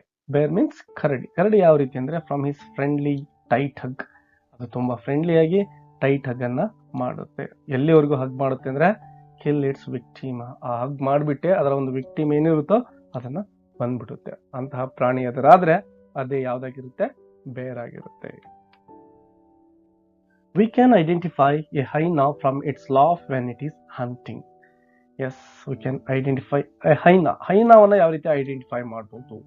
It's laugh when it is hunting. ಅಂದ್ರೆ ನನ್ನ ಬೇಟೆ ಏನು ಆಡ್ತಾ ಇರುತ್ತೋ ಆ ಬೇಟೆ ಆಡದಂತಹ ಪ್ರಾಣಿ ಸಾಯ್ತಾ ಇರಬೇಕಾದ್ರೆ ಇದು ನಗ್ತಾ ಇರುತ್ತೆ. ಸೊ ಹಾಗೆ ನಗ್ತಾ ಇದ್ರೆ ನೀವು ತಿಳ್ಕೋಬೇಕು ಇದು ಬೇರೆ ಯಾವ ಪ್ರಾಣಿನೂ ಅಲ್ಲ, ಹೈನಾ ಅಂತ ಹೇಳಿ. We can identify a crocodile from weeping while swallowing the victim. Yes, crocodile ಅನ್ನ ಐಡೆಂಟಿಫೈ ಮಾಡೋದು ಸಹ ಅಷ್ಟೇ ಸುಲಭ. ಇದು ಹೈನಾಕ್ಕೆ ತದ್ವಿರುದ್ಧವಾಗಿದ್ದು. ಹೈನಾ ಬೇಟೆ ಆಡ್ತಕ್ಕಂತಹ ಸಂದರ್ಭದಲ್ಲಿ ನಗ್ತಾ ಇದ್ರೆ ಕ್ರೊಕೊಡೈಲ್ ಏನ್ ಮಾಡುತ್ತೆ? ವೀಪಿಂಗ್ ಅಂದ್ರೆ ಅಳೋದು, ಕ್ರೈಯಿಂಗ್ ಅಂತ ಹೇಳಿ. ಫಾಲೋಯಿಂಗ್ ಮೀನ್ಸ್ ನುಂಗೋದು, ಅಂದ್ರೆ ತಾನು ಬೇಟೆ ಆಡಿರ್ತಕ್ಕಂತಹ ಪ್ರಾಣಿಯನ್ನ ನುಂಗ್ತಕ್ಕಂತಹ ಸಂದರ್ಭದಲ್ಲಿ ಕ್ರೊಕೊಡೈಲ್ ಕಣ್ಣೀರು ಹಾಕ್ತಾ ಇರುತ್ತೆ. If you see nothing on the tree, then there is a chameleon, as it has the quality to change its color according to its surroundings. Yes, ಮತ್ತೊಂದು ಪ್ರಾಣಿಯ ಒಂದು ಪರಿಚಯವನ್ನ ಪೋಯಿಟ್ ಇಲ್ಲಿ ಮಾಡ್ತಾ ಇದ್ದಾರೆ. ಆ ಪ್ರಾಣಿ ಯಾವ್ದಪ್ಪ ಅಂದ್ರೆ ಕೆಮಿಲಿಯನ್. ಅದರ ಒಂದು ವಿಶೇಷತೆ ಏನಪ್ಪಾ ಅಂದ್ರೆ, ಕ್ವಾಲಿಟಿ ಏನಪ್ಪಾ ಅಂದ್ರೆ, change its colour according to its surroundings. Surroundings ಯಾವ ಕಲರ್ ಇರುತ್ತೋ ಆ ಕಲರ್ಗೆ ತನ್ನ ಒಂದು ಬಣ್ಣವನ್ನು ಬದಲಾಯಿಸುತ್ತೆ. ಗೋಸಂಬಿ ಅಥವಾ ಉಸಿರುವಳ್ಳಿ ಅಂತ ನೀವು ಕೇಳಿರ್ಬೋದಲ್ವಾ, ಅದನ್ನೇ ಕೆಮಿಲಿಯನ್ ಅಂತೇಳಿ ಕರೀತಾರೆ. ಈ ರೀತಿಯಾಗಿ ಪೋಯೆಟ್ ಬೇರೆ ಬೇರೆ ಪ್ರಾಣಿಗಳನ್ನ, ವೈಲ್ಡ್ ಅನಿಮಲ್ಸ್ ಅನ್ನ ಯಾವ ರೀತಿ ಐಡೆಂಟಿಫೈ ಮಾಡಬೇಕು ಅಂತಕ್ಕಂಥದ್ದನ್ನ ಈ ಪೋಯೆಟ್ ಅಲ್ಲಿ ಹೇಳಿದ್ದಾರೆ. Next poem, the ball poem. This poem is written by John Berryman. Once a boy was playing with his ball. ಅಂದ್ರೆ ಈ ಪೋಯಮ್ ನ ಬರೆದಿರ್ತಕ್ಕಂಥವ್ರು ಜಾನ್ ಬೆರಿಮೆನ್ ಆಗಿರ್ತಾರೆ. ಅಂಡ್ ಒಂದು ಸಾರಿ ಒಂದು ಹುಡುಗ ಆಟ ಆಡ್ತಾ ಇರ್ತಾನೆ ತನ್ನ ಬಾಲ್ ಜೊತೆ. It was bouncing in the street up and down. Yes, ಆ ಬಾಲ್ ಏನ್ ಮಾಡ್ತಾ ಇರುತ್ತೆ, ಆ ಸ್ಟ್ರೀಟ್ ಅಲ್ಲಿ ಬೌನ್ಸಿಂಗ್ ಅಂದ್ರೆ ಪುಟಿಸ್ತಾ ಅಂದ್ರೆ ಕ್ಯಾಚ್ ಮಾಡೋದು ಮತ್ತೆ ಬೌನ್ಸ್ ಮಾಡಿಸೋದು, ಈ ರೀತಿ ಆಟವನ್ನ ಆಡ್ತಾ ಇರ್ತಾನೆ ಆ ಹುಡುಗ. The boy was happily enjoying the game. Yes, ಈ ರೀತಿಯ ಒಂದು ಬಾಲ್ ಅನ್ನ ಬೌನ್ಸ್ ಮಾಡ್ತಾ ತುಂಬಾ ಖುಷಿಯಿಂದ ಆ ಹುಡುಗ ಆಟವನ್ನ ಆಡ್ತಾ ಇರ್ತಾನೆ. While bouncing suddenly it fell into the water and was lost. Yes, ಈ ರೀತಿ ಆಟ ಆಡ್ತಾ ಇರ್ತಕ್ಕಂತಹ ಸಂದರ್ಭದಲ್ಲೇನೆ ಆ ಹುಡುಗನ ಗ್ರಿಪ್ ಅಂದ್ರೆ ಕೈ ತಪ್ಪಿ ಆ ಬಾಲ್ ಒಂದು ವಾಟರ್ ಒಳಗಡೆ, ಅಲ್ಲೇ ನೀರು ಹರಿತಾ ಇತ್ತು, ಅದರೊಳಗಡೆ ಬಿದ್ದ್ಬಿಡುತ್ತೆ. ಈ ರೀತಿಯಾಗಿ ಆ ಹುಡುಗ ತನ್ನ ಬಾಲ್ ಅನ್ನ ಕಳ್ಕೊತಾನೆ. Without the ball the boy was sad and cried. Yes, ಹೀಗೆ ಬಾಲ್ ಅನ್ನ ಕಳೆದಿರ್ತಕ್ಕಂತಹ ಅಂದ್ರೆ ಕಳ್ಕೊಳ್ತಾನಲ್ವಾ, ತುಂಬಾ ದುಃಖ ಆಗುತ್ತೆ ಆ ಹುಡುಗನಿಗೆ, ಅಳಲಿಕ್ಕೆ ಸ್ಟಾರ್ಟ್ ಮಾಡ್ತಾನೆ. The poet try to console him. ಹೀಗೆ ಬಾಲ್ ಅನ್ನ ಕಳೆದುಕೊಂಡಂತಹ ಹುಡುಗನನ್ನ ಕನ್ಸೋಲ್ ಮಾಡ್ತಕ್ಕಂತಹ ಪ್ರಯತ್ನವನ್ನ ನಮ್ಮ ಪೋಯೆಟ್ ಮಾಡ್ತಾ ಇದ್ದಾರೆ. ಹೋಗ್ಲಿ ಬಿಡು, ಮತ್ತೆ ಹೊಸ ಬಾಲ್ ಸಿಗುತ್ತೆ ಅಂತ ಏನೋ ಕನ್ವಿನ್ಸ್ ಮಾಡ್ತಕ್ಕಂತಹ ಒಂದು ಪ್ರಯತ್ನವನ್ನ ಅವರು ಮಾಡ್ತಾರೆ. The poet said that there were other balls. Yes, ಬೇರೆ ಬಾಲ್ಗಳಿದಾವಲ್ವಾ, ಮತ್ತೆ ಯಾಕೆ ಹೇಳೋದು ಅಂತಕ್ಕಂತಹ ಒಂದು ಪ್ರಶ್ನೆ ಪೋಯೆಟ್ದಾಗಿರುತ್ತೆ. He could purchase another ball. There was no need to worry. Yes, ಬೇರೆ ಬಾಲ್ ಅನ್ನ ಪರ್ಚೇಸ್ ಮಾಡ್ಕೋಬಹುದು, ವರಿ ಆಗ್ತಕ್ಕಂತಹ ಅವಶ್ಯಕತೆ ಇಲ್ಲ ಅಂತೇಳಿ ಪೋಯೆಟ್ ಹೇಳ್ತಾ ಇದ್ದಾರೆ. But the boy had that ball for a long time. Yes, ಇಲ್ಲಿ ನಿಜವಾದ ಸಮಸ್ಯೆ ಏನಪ್ಪಾ ಅಂದ್ರೆ, ತುಂಬಾ ದಿನಗಳ ಕಾಲ ಆ ಹುಡುಗ ಆ ಬಾಲ್ ಜೊತೆ ಆಡಿರ್ತಾನೆ. ಸೊ ಹೀಗಾಗಿ ಆ ಬಾಲ್ ಅನ್ನ ತಕ್ಷಣಕ್ಕೆ ಅವನಿಗೆ ಬಿಡ್ಲಿಕ್ಕೆ ಸಾಧ್ಯ ಇಲ್ಲ. So he had A strong attachment with it. ತುಂಬಾ ದಿನಗಳ ಕಾಲ ಆಟ ಆಡಿರೋದ್ರಿಂದ ಆ ಬಾಲ್ ಜೊತೆ ಅವನಿಗೆ ತುಂಬಾ ಅಟ್ಯಾಚ್ಮೆಂಟ್ ಬೆಳೆದ್ಬಿಟ್ಟಿದೆ. That's why he was crying a lot. Yes, ಆ ಅಟ್ಯಾಚ್ಮೆಂಟ್ ಇಂದಾಗಿನೇ ಆ ಹುಡುಗ ಅಳ್ತಾ ಇರ್ತಕ್ಕಂಥದ್ದು. It was liked to his memories. It was linked to his memories. ಕೇವಲ ಅದೊಂದು ಬಾಲ್ ಅಲ್ಲ, ಅವನ ಮೆಮೊರಿಗಳು ಸಹ ಆ ಒಂದು ಬಾಲ್ ಜೊತೆ ಇವೆ. ಯಾಕಂದ್ರೆ ತುಂಬಾ ದಿನಗಳಿಂದ ಆಟ ಆಡ್ತಾನೆ ಇದ್ದಾನೆ. ಸೊ ಎಷ್ಟೋ ಮೆಮೊರೀಸ್ ಆ ಬಾಲ್ ಜೊತೆ ಇವೆ. Money is external. ಹಣ ಅಂತಕ್ಕಂಥದ್ದು ಬಹಳ ಮುಖ್ಯ ಅಲ್ವೇ ಅಲ್ಲ. We can't buy memories with the money. Yes, ಆ ಬಾಲ್ ಅನ್ನ ಪರ್ಚೇಸ್ ಮಾಡಬಹುದು, ಆದ್ರೆ ಆ ಮೆಮೊರೀಸ್ ಗಳನ್ನ ಪರ್ಚೇಸ್ ಮಾಡ್ಲಿಕ್ಕೆ ಸಾಧ್ಯ ಇದೆಯಾ? ಖಂಡಿತವಾಗ್ಲೂ ಇಲ್ಲ. So memories are very important here. The poet thinks that it is of no use to purchase another ball. Yes, ಆ ಬಾಲ್ ಅನ್ನ ತಂದು ಕೊಡ್ತಕ್ಕಂತಹ ಪ್ರಯತ್ನ ಏನಿದೆ ಅಲ್ವಾ, ಆ ಹುಡುಗನಿಗೆ ಕಂಪ್ಲೀಟ್ ಆಗಿ ವೇಸ್ಟ್. ಯಾಕಂದ್ರೆ ಅವನಿಗೆ ಹೊಸ ಬಾಲ್ ಬೇಕಾಗಿಲ್ಲ, ಆ ಓಲ್ಡ್ ಬಾಲ್ ಬೇಕು ಮತ್ತು ಅದರ ಜೊತೆ ಇರ್ತಕ್ಕಂತಹ ಮೆಮೊರೀಸ್ ಬೇಕಾಗಿರ್ತವೆ. He must feel his responsibility of the loss. Yes, ಹೀಗೆ ಆ ಬಾಲ್ ಏನ್ ಕಳ್ಕೊಂಡಿದ್ದಾನೆ ಅದು ಕಳೆದು ಹೋಗ್ಲಿ ಬಿಡಿ. ಯಾಕೆ ಅಂದ್ರೆ he must feel his responsibility. ತನ್ನ ರೆಸ್ಪಾನ್ಸಿಬಿಲಿಟಿಯನ್ನು ಅವನು ಅರ್ಥ ಮಾಡ್ಕೋಬೇಕು. ಆ ಬಾಲ್ ಅನ್ನ ಕಳೆದು ಹೋಗ್ಲಿಕ್ಕೆ ಬಿಡಬಾರ್ದಾಗಿತ್ತು, ಅವನು ತುಂಬಾ ಹುಷಾರಿಂದ ಇಟ್ಕೋಬೇಕಾಗಿತ್ತು. ಬಟ್ ಅದನ್ನ ಅವನೇ ಮಾಡಿರ್ತಕ್ಕಂಥದ್ದು. ಸೊ ಅವನು ರೆಸ್ಪಾನ್ಸಿಬಿಲಿಟಿಯನ್ನ ಕಲಿಬೇಕು. ಅದ್ರ ಜೊತೆಗೆ we must learn a responsibility in our life. Yes, ಪ್ರತಿಯೊಬ್ಬರಿಗೂ ಕೂಡ ಪೋಯೆಟ್ ಇಲ್ಲಿ ಕೊಡ್ತಕ್ಕಂತಹ ಮೆಸೇಜ್ ಏನಪ್ಪಾ ಅಂದ್ರೆ, ವಿ ಶುಡ್ ಲರ್ನ್ ರೆಸ್ಪಾನ್ಸಿಬಿಲಿಟಿ ಅಂತಕ್ಕಂಥ. We should learn to cope with our loss. Yes, ಇನ್ನೊಂದು ಪಾಯಿಂಟ್ ಏನಪ್ಪಾ ಅಂದ್ರೆ, ನಮ್ಮ ಜೀವನದಲ್ಲಿ ಎಷ್ಟೋ ವಿಷಯಗಳನ್ನ ನಾವು ಲಾಸ್ ಮೀನ್ಸ್ ಕಳ್ಕೊಳ್ತಾನೆ ಹೋಗ್ತೀವಿ. ವ್ಯಕ್ತಿಗಳು ಇರ್ಬೋದು, ವಸ್ತುಗಳು ಇರ್ಬೋದು. ಸೊ ಈ ರೀತಿ ಕಳೆದುಕೊಂಡಿರ್ತಕ್ಕಂಥ ವಸ್ತುವಿನ ಬಗ್ಗೆ ಆಗಲಿ, ವ್ಯಕ್ತಿಯ ಬಗ್ಗೆ ಆಗಲಿ ಕಣ್ಣೀರ್ ಹಾಕ್ತಾ ಕುತ್ಕೊಳ್ಳಿಕ್ಕೆ ಆಗೋದಿಲ್ಲ. ಸ್ವಲ್ಪ ದಿನ ನಾವು ಕಣ್ಣೀರ್ ಹಾಕ್ಬಹುದು, ಬಟ್ ಅದು ಪರ್ಮನೆಂಟ್ ಆಗ್ಲಿಕ್ಕೆ ಸಾಧ್ಯ ಇಲ್ಲ. ನಾವು ಮತ್ತೆ ಮುಂದೆ ಜೀವನದಲ್ಲಿ ಸಾಗಲೇಬೇಕಾಗುತ್ತೆ. Next poem, Amanda. Very beautiful poem. This poem is written by Robin Klein. ಈ ಒಂದು ಪದ್ಯವನ್ನು ಬರೆದಿರ್ತಕ್ಕಂಥವರು Robin Klein. This poem highlights the struggles faced by the child. Yes, ಬರೀ ಪೋಯಮ್ ಅಲ್ಲಿ ಬರ್ತಕ್ಕಂತಹ ಚೈಲ್ಡ್ ಮಾತ್ರ ಅಲ್ಲ, ಪ್ರತಿಯೊಬ್ಬ ಮಗು ಕೂಡ ಯಾವ ರೀತಿಯಾಗಿರ್ತಕ್ಕಂತಹ ಸ್ಟ್ರಗಲ್ಸ್ ಅನ್ನ ಫೇಸ್ ಮಾಡುತ್ತೆ ಅಂತಕ್ಕಂಥದ್ದನ್ನ ಪೊಯೆಟ್ ಈ ಒಂದು ಪೋಯಮ್ ಅಲ್ಲಿ ಹೇಳ್ತಾ ಇದ್ದಾರೆ. The poem is about A small child named ಅಮಾಂಡಾ. ಈ ಒಂದು ಪದ್ಯದಲ್ಲಿ ಪೊಯೆಟ್ ಯಾರನ್ನ ತೆಗೆದುಕೊಂಡಿದ್ದಾರೆ ಅಂದ್ರೆ ಅಮಾಂಡಾ ಅಂತಕ್ಕಂತಹ ಸಣ್ಣ ಹುಡುಗಿ. Her parents are forever nagging her about what to do and not to do. ಇಲ್ಲಿ ಆ ಅಮಾಂಡಾಳ ಪೇರೆಂಟ್ಸ್ ಏನ್ ಮಾಡ್ತಾ ಇರ್ತಾರೆ, ಯಾವಾಗಲೂ ಕೂಡ ನ್ಯಾಗಿಂಗ್ ಅಂದ್ರೆ ಪ್ರತಿ ಸರ್ನ ಹೇಳಿದ್ದೇನೆ ಪದೇ ಪದೇ ಹೇಳಿ ಕಿರಿಕಿರಿ ಉಂಟು ಮಾಡೋದು, ಮನಸ್ಸಿಗೆ ಬೇಜಾರಾಗೋ ಹಾಗೆ ಮಾಡೋದು. ಯಾರೇ ಆಗ್ಲಿ ಹೇಳಿದ್ದೇನೆ ಸುಮಾರು ಸಾರಿ ಹೇಳಿದ್ರೆ ಬೇಜಾರಾಗುತ್ತಲ್ವಾ, ಹಾಗಾಗಿ ಆ ಒಂದು ಹುಡುಗಿಯ ಆ ಪೇರೆಂಟ್ಸ್ ಇಲ್ಲಿ ಯಾವ್ದು ಹೇಳಿದ್ದೇನೆ ಪದೇ ಪದೇ ಹೇಳ್ತಾ ಹೇಳ್ತಾ ಅವಳಿಗೆ ಬೇಜಾರನ್ನ ಉಂಟು ಮಾಡ್ತಾ ಇದ್ದಾರೆ. They always suggest her not to bite nails, not to hunch her shoulders. Yes, ಮೊದಲನೇದಾಗಿ ನೋಡಿ ಆ ಒಂದು ಪೇರೆಂಟ್ಸ್ ಏನ್ ಹೇಳ್ತಾ ಇದ್ದಾರೆ, ನಾಟ್ ಟು ಬೈಟ್ ನೈಲ್ಸ್ ಅಂದ್ರೆ ಉಗುರನ್ನ ಕಸ್ತಕ್ಕಂಥದ್ದನ್ನ ನಿಲ್ಸು ಅಂತೇಳಿ ಅವಳನ್ನ ಬೈತಾ ಇದ್ದಾರೆ.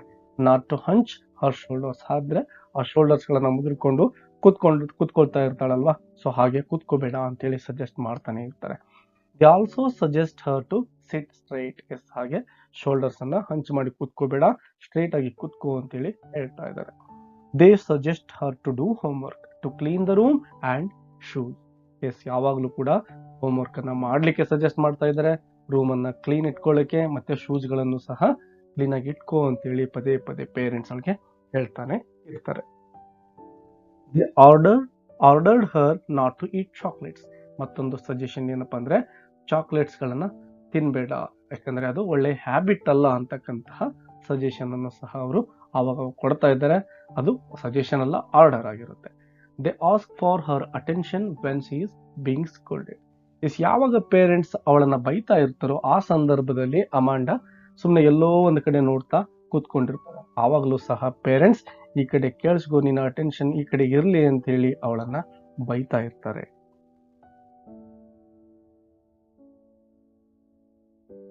These frequent suggestions make Har unhappy. ಈ ರೀತಿ ಫ್ರೀಕ್ವೆಂಟ್ ಅಂದ್ರೆ ಆವಾಗ ಏನು ಸಜೆಷನ್ಸ್ ಗಳನ್ನ ಕಂಟಿನ್ಯೂಸ್ ಆಗಿ ಕೊಡ್ತಾ ಇದ್ರು, ಅವು ಅವಳಿಗೆ ಬೇಜಾರನ್ನ ದುಃಖವನ್ನ ತಂದು ಕೊಡ್ತಾ ಇದ್ವು. She feels that she is not free to do anything. Yes, ಅವಳಿಗೆ ಯಾವಾಗ್ಲೂ ಕೂಡ ಅನ್ನಿಸ್ತಾ ಇರುತ್ತೆ ಏನಂತ ಅಂದ್ರೆ ಫ್ರೀ ಆಗಿ ನಾನು ಯಾವುದೇ ಒಂದು ಕೆಲಸವನ್ನ ಮಾಡ್ಲಿಕ್ಕೆ ಆಗ್ತಾ ಇಲ್ವಲ್ಲ ಅಂತಕ್ಕಂತಹ ಬೇಸರ ಅವಳ ಮನಸ್ಸಲ್ಲಿ ಇರುತ್ತೆ. She wants freedom from all restrictions. Yes, ಅವಳಿಗೆ ಬೇಕಾಗಿರ್ತಕ್ಕಂಥದ್ದು ಒಂದೇ ಒಂದು, ಏನಪ್ಪಾ ಅದು ಅಂದ್ರೆ ಫ್ರೀಡಮ್. ಯಾವುದರಿಂದ ಫ್ರೀಡಮ್ ಅಂದ್ರೆ ಆಲ್ ರಿಸ್ಟ್ರಿಕ್ಷನ್ಸ್, ಅಂದ್ರೆ ಏನೇನೆಲ್ಲ ರಿಸ್ಟ್ರಿಕ್ಷನ್ ಇದಾವೋ ಎಲ್ಲವಿಂದ ಫ್ರೀಡಮ್ ಬೇಕಾಗಿತ್ತು. She dreams to lead a lonely life of mermaid in a language emerald sea. Yes, ನೋಡಿ ಇಲ್ಲಿ ಅವಳು ಏನ್ ಕನಸು ಕಾಣ್ತಾ ಇದ್ದಾಳೆ ಅಂದ್ರೆ ನಾನೊಬ್ಳೆ ಲೋನ್ಲಿ ಲೈಫ್ ಎಲ್ಲಿ ಅಂದ್ರೆ ಎಮರಾಲ್ಡ್ ಸಿ ಅಲ್ಲಿ ಮರ್ಮೇಡ್ ಆಗಿ ನಾನು ಜೀವನವನ್ನ ಮಾಡ್ಬೇಕಾಗಿತ್ತು ಅಂತಕ್ಕಂತಹ ಒಂದು ಕನಸನ್ನ ಅವಳು ಮೊದಲನೇದಾಗಿ ಇಲ್ಲಿ ಕಾಣ್ತಾ ಇದ್ದಾಳೆ. ಅದರ ಜೊತೆಗೆ ನೋಡಿ, she feels that an orphan has more freedom than her. Yes, ಎಷ್ಟೋ ಜಗತ್ತಲ್ಲಿ ಅನಾಥರೇನಿದ್ದಾರೆ ಅವ್ರಿಗೇನೆ ಜಾಸ್ತಿ ಫ್ರೀಡಮ್ ಇದೆ ನನಗಿಂತ, ಸೊ ನಾನು ಒಬ್ಳು ಅನಾಥಳಾಗಬೇಕಾಗಿತ್ತು ಅಂತಕ್ಕಂತಹ ಒಪಿನಿಯನ್ ಅಮಾಂಡಳದಾಗಿರುತ್ತೆ. So she wants to be an orphan and roam in the street. ಈ ರೀತಿ ಅನಾಥಳಾದ್ರೆ ಅವಳಿಗೆ ಹೇಳಲಿಕ್ಕೆ ಕೇಳಲಿಕ್ಕೆ ಯಾರೂ ಇರೋದಿಲ್ಲ, ನಾನು ರೋಮ್ ಅಂದ್ರೆ ತಿರುಗಾಡೋದು, ಸ್ಟ್ರೀಟ್ ಅಲ್ಲಿ ಆರಾಮದಲ್ಲಿ ತಿರುಗಾಡ್ಬೋದು, ಯಾರದ ತೊಂದರೆನೆ ನನಗೆ ಇರೋದಿಲ್ಲ ಅಂತ ಹೇಳಿ ಥಿಂಕ್ ಮಾಡ್ತಾಳೆ. She also wish to be Rapunzel. Yes, ಮತ್ತೊಂದು ಪಾಯಿಂಟ್ ಅನ್ನು ನೀವು ಗಮನಿಸಬಹುದು, ನಾನೊಬ್ಬ ರಾಪುಂಜೆಲ್ ಆಗಬೇಕಾಗಿತ್ತು. ಅಂದ್ರೆ ರಾಪುಂಜೆಲ್ ಅಂತಕ್ಕಂತಹ ಕ್ಯಾರೆಕ್ಟರ್ ನ ನೀವು ಕೇಳಿರ್ಬೋದು. ಟವರ್ ಮೇಲೆ ಜೀವನ ಮಾಡ್ತಕ್ಕಂತಹ ಹುಡುಗಿ ಅವಳಾಗಿರ್ತಾಳೆ. ಒಂದು ವಿಚ್ ಅವಳನ್ನ ಕರೆದುಕೊಂಡು ಬಂದು ಆ ಟವರ್ ಮೇಲೆ ಇಟ್ಟಿರುತ್ತೆ, ಹೊರ ಜಗತ್ತಿನ ಪರಿಚಯ ಇಲ್ಲದ ಹಾಗೆ ನಾನು ಕೂಡ ರಾಪುಂಜೆಲ್ ಆಗ್ಬೇಕು ಅಂತೇಳಿ ಅವಳು ಅನ್ಕೊಳ್ತಾಳೆ. Because she can lead the calm and quiet life in a tower. ಆ ಟವರ್ ಮೇಲೆ ಡಿಸ್ಟರ್ಬ್ ಮಾಡ್ಲಿಕ್ಕೆ ಯಾರು ಇರೋದಿಲ್ಲ, ನಾನು ಒಬ್ಳೆ ಅಲ್ಲಿ ಕಾಮ್ ಆಗಿ. Next poem, animals. This poem is written by Walt Whitman. In this poem, the poet wants to become an animal. Yes, poet ಒಂದು ವಿಶ್ ಏನಪ್ಪಾ ಅಂದ್ರೆ he wanted to become an animal because he thinks animals are better than human beings. Yes, ಈ ರೀತಿ animal ಆಗ್ಬೇಕು ಅಂತ ಯಾಕೆ ಅನ್ಕೊಳ್ತಾರೆ poet? Because he is giving reason. Animals are better than human beings. ಎಲ್ಲ ದೃಷ್ಟಿಯಿಂದನೂ ಕೂಡ ಅನಿಮಲ್ಸ್ ಹ್ಯೂಮನ್ ಬೀಯಿಂಗ್ಸ್ ಗಿಂತ ತುಂಬಾ ಉತ್ತಮ ಅಂತೇಳಿ ಪೋಯಟ್ ಹೇಳ್ತಾ ಇದ್ದಾರೆ. Humans are greedy and full of jealousy against each other. Yes, humans are greedy, ತುಂಬಾ ದುರಾಸೆಯನ್ನ ಹೊಂದಿರತಕ್ಕಂಥವರಾಗಿರ್ತಾರೆ. ಫುಲ್ ಆಫ್ ಜಲಸಿ, ಬೇರೆಯವ್ರನ್ನ ನೋಡಿ ಹೊಟ್ಟೆ ಕಿಚ್ಚನ್ನ ಪಡ್ತಕ್ಕಂಥದ್ದು, ಮನುಷ್ಯನಲ್ಲಿರ್ತಕ್ಕಂತಹ ಬಹುದೊಡ್ಡ ಕೆಟ್ಟ ಗುಣ ಆಗಿದೆ. Against each other. Animals are not greedy and jealousy. Yes, ಅನಿಮಲ್ಸ್ಗಳು ಬೇರೆಯವರನ್ನ ನೋಡಿ ಗ್ರೀಡಿ ಆಗಲಿ ಜಲಸಿ ಆಗಲಿ ಅವಕ್ಕೆ ಇರೋದಿಲ್ಲ. Humans never satisfied about their condition. Yes, ಮನುಷ್ಯರಿಗೆ ಬೇರೆಯವರ ಜೀವನವನ್ನು ನೋಡಿ ಕಂಪೇರ್ ಮಾಡ್ತಕ್ಕಂಥದ್ದಾಗ್ಲಿ ಅಥವಾ ತಮ್ಮ ಜೀವನದ ಬಗ್ಗೆ ಅತೃಪ್ತಿ ಅಂತಕ್ಕದ್ದಾಗ್ಲಿ ಇದ್ದೇ ಇರುತ್ತೆ ಅಲ್ವಾ. So humans R never satisfied. ಅವ್ರ ಹತ್ರ ಏನೇ ಇದ್ರೂ ಕೂಡ ಅವರಿಗೆ ಸ್ಯಾಟಿಸ್ಫೈ ಅಂದ್ರೆ ತೃಪ್ತಿ ಅಂತ ಸಿಗೋದೇ ಇಲ್ಲ. Animals are satisfied about their condition. ತಮ್ಮ ಕಂಡೀಷನ್ ಯಾವ ರೀತಿ ಇದೆನೋ ಅದನ್ನೇ ಆ ಪ್ರಾಣಿಗಳು ಒಪ್ಕೊಳ್ತಾ ಇದ್ದಾವೆ. Humans recall their mistakes and cry all over the night. Yes, ತಾವು ಮಾಡಿರ್ತಕ್ಕಂತಹ ತಪ್ಪುಗಳನ್ನ ನೆನೆಸ್ಕೊಂಡು ಏನೆಲ್ಲ ತಪ್ಪುಗಳನ್ನ ನಾನು ಮಾಡ್ಬಿಟ್ಟೆ ಅಂತೇಳಿ ಕಣ್ಣೀರ್ ಹಾಕ್ತಕ್ಕಂಥದ್ದು ಹ್ಯೂಮನ್ ಬೀಯಿಂಗ್ಸ್ ಗಳ ಒಂದು ಲಕ್ಷಣ ಆಗಿರುತ್ತೆ. ಅಂದ್ರೆ ಯಾವುದೋ ಒಂದು ಕೆಟ್ಟ ಕೆಲಸವನ್ನ ಮಾಡ್ಬಿಟ್ಟು ಆವತ್ತಿನ ರಾತ್ರಿ ನಿದ್ದೆ ಇಲ್ದೇನೆ ಅಳುತ್ತಾ ಕೂತ್ಕೊಳ್ತಾರೆ ಅಂತಕ್ಕಂಥದ್ದು. Animals never remember their mistakes and cry. Yes, ಮನುಷ್ಯರು ತಮ್ಮ ಒಂದು ಏನು ಕೆಟ್ಟ ಘಟನೆಗಳು ನಡೆದಿರ್ತವೋ ಅಥವಾ ತಾವು ಏನು ಕೆಟ್ಟದ್ದನ್ನ ಮಾಡಿರ್ತಾರೋ ಅದನ್ನ ನೆನೆಸ್ಕೊಂಡು ಕಣ್ಣೀರ್ ಹಾಕ್ತಾ ಕೂತ್ಕೊಳ್ತಾರೆ. ಬಟ್ ಪ್ರಾಣಿಗಳು ಹಾಗಲ್ಲ. ತಮ್ಮ ಮಿಸ್ಟೇಕ್ಸ್ ಗಳನ್ನ ನೆನಪನ್ನು ಕೂಡ ಅವುಗಳು ಮಾಡ್ಕೊಳ್ಳೋದಿಲ್ಲ, ಅಳೋದು ಕೂಡ ಇಲ್ಲ. Humans always run behind the luxurious things. Yes, humans ಮನುಷ್ಯರು ಯಾವಾಗಲೂ ಕೂಡ ಲಕ್ಸುರಿಯಸ್ ಥಿಂಗ್ಸ್ ಅಂದ್ರೆ ವೈಭೋಗದ ಜೀವನವನ್ನ ನಡೆಸಲಿಕ್ಕೆ ಇಷ್ಟಪಡ್ತಾರೆ. ಅದ್ದೂರಿಯಾಗಿರ್ತಕ್ಕಂತಹ ವಸ್ತುಗಳು ಅವರಿಗೆ ಬೇಕಾಗುತ್ತೆ, ಅದನ್ನೇ ಅವರು ವಿಶ್ ಮಾಡ್ತಾ ಇರ್ತಾರೆ. But animals are happy with what they have. ತಮ್ಮಲ್ಲಿರ್ತಕ್ಕಂತಹ ವಸ್ತುಗಳನ್ನೇ ಅವು ಪ್ರೀತಿಸ್ತವೆ, ಮತ್ತೆ ಇನ್ನೂ ಹೆಚ್ಚಿನದು ಬೇಕು ಅಂತಕ್ಕಂಥದ್ದು ಅವುಗಳಿಗೆ ದುರಾಸೆ ಇರೋದಿಲ್ಲ. Humans expect respect from other people. Yes, ನಾವು ಮನುಷ್ಯರು ಬೇರೆಯವರಿಂದ ರೆಸ್ಪೆಕ್ಟ್ ಬೇಕೇ ಬೇಕು ಅಂತಕ್ಕಂತಹ ನಿರೀಕ್ಷೆಯಲ್ಲಿ ಇರ್ತವೆ. ಬಟ್ ಪ್ರಾಣಿಗಳು ಆ ರೀತಿಯ ಒಂದು ಎಕ್ಸ್ಪೆಕ್ಟೇಷನ್ ಅನ್ನ ಇಟ್ಕೊಂಡಿರೋದಿಲ್ಲ. ಅಂದ್ರೆ ಮನುಷ್ಯರಾಗಿರ್ತಕ್ಕಂಥವು ನಾವು ನಮ್ಮ ಯಂಗರ್ ಜನರೇಷನ್ ಏನಿದೆ ಅವರಿಂದ ರೆಸ್ಪೆಕ್ಟ್ ಅನ್ನ ಕೇಳ್ತಾ ಇರ್ತೇವೆ. ಬಟ್ ಪ್ರಾಣಿಗಳು ಹಾಗಿಲ್ಲ. ಅವುಗಳಲ್ಲಿ ಯಾವುದೇ ಮೇಲು ಕೀಳು ಅಂತಕ್ಕಂತಹ ಒಂದು ಭಿನ್ನತೆ ಕಾಣೋದೇ ಇಲ್ಲ. The poet wants to live in the company of animals because he thinks that he will get real happiness among animals. Yes, ಆ ಒಂದು ಪ್ರಾಣಿಗಳ ಜೊತೆ ಜೀವನ ಮಾಡಿದ್ದೆ ಆದ್ರೆ ನಿಜವಾದಂತಹ ಒಂದು ಹ್ಯಾಪಿನೆಸ್ ನನಗೆ ಸಿಗುತ್ತೆ. ಹಾಗಾಗಿ ನಾನು ಪ್ರಾಣಿಗಳ ಜೊತೆ ಬದುಕಬೇಕು ಅಂತಕ್ಕಂತಹ ಒಂದು ಆಸೆಯನ್ನ ಪೋಯೆಟ್ ಹೊಂದಿದ್ದಾರೆ. Next poem, the trees. This poem is written by Adrian Rich. This poem shows the conflict between man and nature. Yes, ಇಲ್ಲಿ ಮನುಷ್ಯ ಮತ್ತು ನೇಚರ್ಗಳ ಮಧ್ಯೆ ಇರತಕ್ಕಂತ ಒಂದು ಕಾನ್ಫ್ಲಿಕ್ಟ್, ಘರ್ಷಣೆಯನ್ನ ಪೋಯೆಟ್ ಇಲ್ಲಿ ಹೇಳ್ತಾ ಇದ್ದಾರೆ. Nature is not happy with humans activity. Nature ಹ್ಯೂಮನ್ಗಳು ಮಾಡ್ತಕ್ಕಂತಹ ಆಕ್ಟಿವಿಟೀಸ್ ಏನಿದಾವೆ ಅಂದ್ರೆ ಮನುಷ್ಯನ ಕೆಲಸಗಳೇನಿದಾವೆ ಅವುಗಳಿಂದ ತೃಪ್ತಿ ಆಗಿಲ್ಲ. ಅದಕ್ಕೆ ನೇಚರ್ಗೆ ಕೋಪ ಇದೆ, ಸ್ಯಾಡ್ ಇದೆ. Humans have been cutting down the real trees. Yes, ನಾವು ಮನುಷ್ಯರು ಏನ್ ಮಾಡ್ತಾ ಇದ್ದೇವೆ, ರಿಯಲ್ ಟ್ರೀಸ್ ಗಳನ್ನ ಕಟ್ ಮಾಡ್ತಾ ಇದ್ದೇವೆ, ಅಂದ್ರೆ ಅರಣ್ಯವನ್ನ ನಾಶ ಮಾಡ್ತಾ ಇದ್ದೇವೆ. No birds can sit on the branches of trees. Real trees ಇದ್ರೆ ತಾನೇ ಪಕ್ಷಿಗಳು ಬಂದು ಆ ಬ್ರಾಂಚ್ ಗಳ ಮೇಲೆ ಕೂತ್ಕೊಳ್ಳೋದು. ಈಗ ಆ ಟ್ರೀಗಳೇ ಇಲ್ಲ ಅಂದ್ರೆ ಬರ್ಡ್ಸ್ ಗಳು ಸಹ ಇಲ್ಲ. There is no shadow of the trees under the sunlight. Yes, ಈಗ ಗಿಡನೂ ಇಲ್ಲ, ಅದರ ಕೆಳಗಡೆ ನೆರಳು ಸಹ ಇಲ್ಲ. The poem is about the decorative plants in the house. Yes, ಈ ಒಂದು poem ಇರ್ತಕ್ಕಂಥದ್ದು ಆ ಡೆಕೋರೇಟಿವ್ ಪ್ಲಾಂಟ್ಸ್ ಅನ್ನ ನಮ್ಮ ಮನೆಯಲ್ಲಿ ಸ್ಟಿಕ್ಕರ್ ರೂಪದಲ್ಲಿ ಅಥವಾ ಸಣ್ಣ ಪಾಟ್ಗಳಲ್ಲಿ ಬೆಳೆಸಿರ್ತೇವಲ್ವಾ ಅವುಗಳ ಬಗ್ಗೆ ಇರ್ತಕ್ಕಂಥದ್ದು. These plants are grown in houses for beautification. Yes, ಆ ಒಂದು ಗಿಡ ಮರಗಳನ್ನ ಪ್ಲಾಂಟ್ಗಳಲ್ಲಿ ಅಥವಾ ಸ್ಟಿಕ್ಕರ್ಗಳನ್ನ ಬಳಸೋ ಉದ್ದೇಶ ಇಷ್ಟೇನೆ, ಬ್ಯೂಟಿಫಿಕೇಶನ್, ನಮ್ಮ ಮನೆ ಸುಂದರವಾಗಿ ಕಾಣಲಿ ಅಂತಕ್ಕಂಥದ್ದಾಗಿರುತ್ತೆ. These grow in small pots and pans. Yes, ಆ ಗಿಡಗಳನ್ನ ಬೆಳೆಸ್ತಕ್ಕಂಥದ್ದು ಪಾಟ್ಸ್ ಅಂಡ್ ಪ್ಯಾನ್ಸ್ ಅಲ್ಲಿ. These trees and plants are moving into the forest. Yes, ಹೀಗೆ ಬೆಳೆಸಿರ್ತಕ್ಕಂತಹ ಒಂದು ಸಣ್ಣ ಪ್ಲಾಂಟ್ ಗಳಿರ್ಬೋದು ಅಥವಾ ಸ್ಟಿಕ್ಕರ್ ಗಳಿರ್ಬೋದು ಎಲ್ಲವೂ ಸಹ ತಮ್ಮ ರಿಯಲ್ ಹೋಮ್ ಆಗಿರ್ತಕ್ಕಂತಹ ಫಾರೆಸ್ಟ್ ಗೆ ಹೋಗ್ತಕ್ಕಂತಹ ಪ್ರಯತ್ನವನ್ನ, moving into the forest, ಹೊರಗಡೆ ಫಾರೆಸ್ಟ್ ಗೆ ಹೋಗ್ತಕ್ಕಂತಹ ಒಂದು ಪ್ರಯತ್ನವನ್ನ ಮಾಡ್ತಾ ಇವೆ. The empty forest will be filled by the trees by the next morning. Yes, ಹಾಗೆ ಎಂಟಿ ಆಗಿದ್ದಂತಹ ಅರಣ್ಯ ಬೆಳಗಾಗುವಷ್ಟರಲ್ಲಿ ಆ ಒಂದು ಮರಗಳಿಂದ ತುಂಬಿಕೊಂಡಿರುತ್ತೆ ಅಂತಕ್ಕಂಥದ್ದನ್ನ ಪೋಯಿಟ್ ಹೇಳ್ತಾ ಇದ್ದಾರೆ. The roots of the trees work all night to separate themselves from the cracks of the veranda floor. ಆ roots ಗಳು ಏನು ಪ್ರಯತ್ನವನ್ನ ಮಾಡ್ತಾ ಇದ್ದಾವೆ ಅಂದ್ರೆ ಆ ಮರಗಳ ರೂಟ್ಸ್ ಗಳು, ಬೇರುಗಳು ಏನು ಪ್ರಯತ್ನ ಮಾಡ್ತಾ ಇದ್ದಾವೆ ನೋಡ್ರಿ, ಆಲ್ ನೈಟ್, ಇಡೀ ರಾತ್ರಿ ಏನ್ ಮಾಡ್ತಾ ಇದಾವೆ, separate themselves from the cracks. ಆ ಒಂದು ರೂಫ್ ಅಲ್ಲಿ ಇರ್ತಕ್ಕಂಥ ವರಾಂಡದಲ್ಲಿರ್ತಕ್ಕಂತಹ ಆ ಬೇರುಗಳು ತಮ್ಮನ್ನ ತಾವು ಬಿಡಿಸ್ಕೊಳ್ಳಿಕ್ಕೆ ಪ್ರಯತ್ನವನ್ನ ಮಾಡ್ತಾ ಇದ್ದಾವೆ. ಅಂದ್ರೆ ಆ ಕ್ರ್ಯಾಕ್ಗಳಿಂದ ಹೊರ ಬಂದು ಅರಣ್ಯಕ್ಕೆ ಹೋಗ್ಬೇಕು, ಲಗ್ಗೆ ಇಡ್ಬೇಕು, ನಾವು ನಮ್ಮ ನೇಚರ್ ಅಂದ್ರೆ ತಮ್ಮ ರಿಯಲ್ ಹೋಮ್ ಏನಿತ್ತೋ ಅಲ್ಲಿಗೆ ಹೋಗ್ಬೇಕು ಅಂತಕ್ಕಂತಹ ತವಕದಲ್ಲಿದ್ದಾವೆ. The leaves are also trying to break the glass ceiling. Yes, ಬರೀ ಬೇರುಗಳು ಮಾತ್ರ ಅಲ್ಲ, ಆ ಲೀವ್ಸ್ ಸಹ ಆ ಒಂದು ಗ್ಲಾಸ್ ಏನಿದ್ವು ಅಂದ್ರೆ ಕಿಟಕಿಗಳಿಗೆ ಹಾಕಿರ್ತಕ್ಕಂತಹ ಗ್ಲಾಸ್ಗಳೇನಿರ್ತವೆ ಅವುಗಳನ್ನ ಹೊಡಿತಕ್ಕಂತಹ, ಬ್ರೇಕ್ ಮಾಡ್ತಕ್ಕಂತಹ ಪ್ರಯತ್ನದಲ್ಲಿದ್ದಾವೆ. The small twigs and the long branches of the tree are also trying to go out. ಎಸ್, ಆ ರೆಂಬೆ ಕೊಂಬೆಗಳೆಲ್ಲವೂ ಸಹ ಹೊರಗೆ ಹೋಗ್ಲಿಕ್ಕೆ ಪ್ರಯತ್ನವನ್ನ ಮಾಡ್ತಾ ಇದ್ದಾವೆ. They look like newly discharge patients from the hospital. ಆ ಒಂದು ಬ್ರಾಂಚ್ಗಳು ಮತ್ತು ಟ್ವಿಗ್ಸ್ಗಳು ಯಾವ ರೀತಿ ಇದಾವೆ ಅಂತಕ್ಕಂಥದ್ದನ್ನ ಪೋಯೆಟ್ ಇಲ್ಲಿ ಯಾವ್ದಕ್ಕೆ ಕಂಪೇರ್ ಮಾಡ್ತಾ ಇದ್ದಾರೆ ನೋಡ್ರಿ.